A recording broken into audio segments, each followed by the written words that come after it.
Grande povero Piero, e mi ritrovo qua sulla destra il figlio che da ragazzino suona l'organetto diatonico, Giovanni Antonio Matti.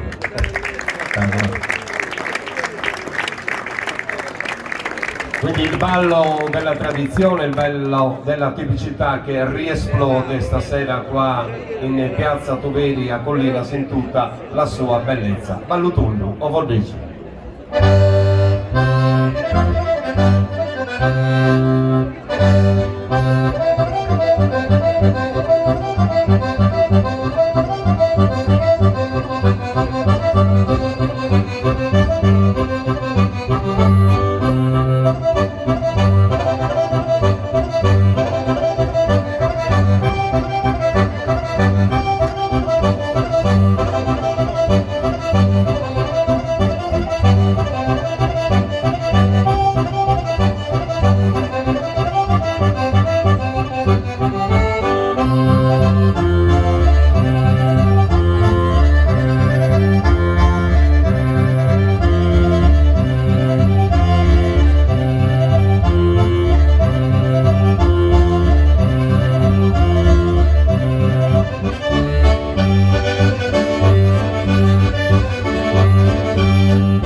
Facciamo un po' di pubblicità a Oponta?